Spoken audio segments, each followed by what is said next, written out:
Hi everyone, Claire Bloom signing on from the Snyder Team and eXp Realty.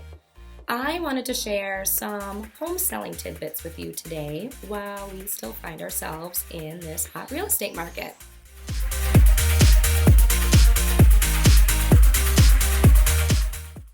So it's no secret that selling your home is likely the largest and most lucrative investment you'll probably ever make. But as the saying goes, it takes money to make money. And as it turns out, and what can be quite intimidating for folks considering selling, there's a lot of moving pieces and a host of transaction costs, surcharges, fees, and various taxes that can be really, really daunting. In fact, did you know the average cost of selling a home is just over $15,000? That's a lot of money. Oh my gosh. But don't panic. Knowing what to expect before you actually start the home selling process can be the difference between a satisfying, stress-free selling experience and what can feel like a frustrating, draining death by a thousand cuts. So, let's go over some of the less obvious costs of selling your home. So, one of the first costs, and it's probably the most obvious and the general public we all think about, is the real estate commission. So traditionally, a real estate commission comes to about 6% of the final sale price. Sometimes less, sometimes more, but usually around 6%. So if you think about it, how much is that in practical terms? If we say that the median home value in the United States right now is about $229,000, if you sold your home at that price, the commission would come to just shy of $14,000. It'd be $13,740 to be exact. That's a good chunk of change. That's a lot of money. So, first question you want to ask, where does that go? In basic terms, the listing agent and the buyer's agent split the commission, with each of them taking home about 3%. The idea behind the commission is that by pegging your agent's compensation to the final sale price of the house, you're incentivizing them to get the highest price possible. So the more you make, the more they make. Both agents in the transaction have their own brokerages and business expenses that 3% goes towards before they take it home, but each scenario is different from that point on. So let's move on to some of the other costs. Another cost to selling your home is in the name, closing costs. It's a catch-all term that includes many smaller costs. Owner's title insurance fees, escrow fees, prorated utilities, prorated taxes, document preparation, transfer taxes, etc., etc. So sometimes I've referred to those as the keep the lights on fees. There's a lot of people involved in the home sale transaction, and they're doing a lot of work, and all that stuff needs to be paid and taken care of. So there are also more hidden fees and costs, which sounds yucky, doesn't it? What I mean when I say hidden fees and costs are just the extras that nobody really thinks about as when they look at a net sheet, this is what I need to spend. Few sellers are likely to be taken by surprise by real estate commission or moving costs. Those are obvious. We all know that. But the next expenses that I want to talk about briefly are a bit more obscure, which is all the more disturbing when you consider that some of them can potentially dwarf the expenses we've already covered. Some may be avoidable altogether, so take that with a grain of salt. One of them being renovations and repairs. So the beautiful hardwood floors in your home that you've lived in for the last 15 years, they're kind of scuffed. You've lived there forever. Your dog was running all over them. Your kids are running everywhere with their Matchbox cars. Maybe the quirkily painted walls in your house, that you really like those colors and they suit your family and your style, but the general public and the buyer pool out there, they're not impressed. I'm sorry. All of those types of things end up being liabilities when your home hits the open market.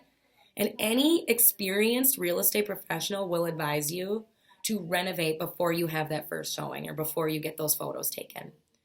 Even though those quirks don't bother you, the buyers will notice, and they're your critics right now.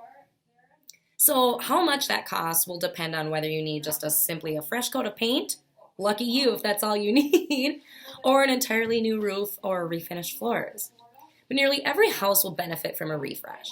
So you can expect to invest some money in pre-sale renovations if you want to approach the market with a competitive advantage. Let's talk about curb appeal. So along with the freshening up you've been doing on the interior of the home, curb appeal refers to the very first impression your home makes on a potential buyer as they get out of their car or walk up your driveway, or even the first time they drive by your home once that for sale sign gets installed. How much this costs is going to depend on the size of your lawn, of course, and how much maintenance it needs. But make no mistake, a well-manicured lawn can help a home sale just as much as a brand new remodeled kitchen. Another thing is staging to consider. Your agent can advise you on staging. That's part of their job. And there's even professional home staging experts who you can hire to prepare your home for photography and open houses. Or if you're lucky, your agent can provide you with your own stager because that is part of a cost involved in the 6% listing commission. So sellers can expect to spend a couple $100 on staging their home if they choose to do so on their own. Let's also talk about capital gains taxes, and I'll explain this a little bit. This is considered a cost of selling your home that you probably didn't think of right away. If your home sells for more than what you bought it for, which is almost everybody around here, you may owe capital gains taxes to the federal government. This can be an extremely significant amount of money. It can be 20% out of your profits from capital gains, and that would not raise a single eyebrow in a room full of tax professionals. It's not uncommon. Luckily, many home sellers have been able to exclude up to $250,000 of profit, $500,000 if you're a married couple filing jointly, from tax liability. The only conditions on this are that the home has to have been your primary residence for 2 out of the last 5 years, and you can't have used the capital gains exemption on another home that you've sold, I should say, in the last 2 years. So if you hung around for a while, you should be okay. Is that a lot to take in? I get it. It can be completely daunting. I understand. But some expenses, keep in mind, can be cut down. Staging, landscaping, and renovations can be done cheaply and well, especially if you enlist some friends and family to help that maybe you've done some favors for in the past too. And honestly, everybody knows somebody. Even moving can be done cheaply if you don't count the sweat and time as expenses. So before I wrap up, I want to bring up an argument that I've heard time and time again that's related to the cost of selling a home. I can sell my home on my own. I don't need an agent. Or I'm going to go with a discount brokerage or an agent that can help me keep more money in my pocket and won't charge me as high of a commission. Now, I'm not throwing anyone under the bus. I'm not gossiping. They're around, so something's working, but let's get down to the nitty-gritty and just the basics here. I'm going to be really honest and candid with you guys. There are certainly low commission agents out there, but sellers should keep in mind that they're usually getting less services by paying less money. You know, they say in this world, you get what you pay for. Well, some things, yeah, some things, no. Real estate and selling your home, that is one where that saying does apply. So if you save that $13,000, $14,000 that would have been that 6% listing commission that we spoke about earlier by not using an agent, but your home ends up selling for $40,000 less than it would have, because that's the average on a median $230,000 home. If you sell it on your own, you're probably going to get $40,000 less. Now you're under $200,000. Then if you would have used had an agent-assisted sale, I should say, or even more specific, a reputable agent-assisted sale, you actually haven't saved a single dollar, and you've likely created more headaches for yourself. And that's the last thing you need while immersing yourself in one of the largest transactions of your life. Time is money. Frustration is money. All of that counts, in my book anyway. I hope this video has been really helpful in breaking down the costs of putting your home on the market. If you have any strange, specific, or even embarrassing questions, please don't hesitate to reach out to myself or any of the other expert agents on the Snyder team. Our business isn't just slinging houses and cashing checks. The majority of it is simply educating our clients.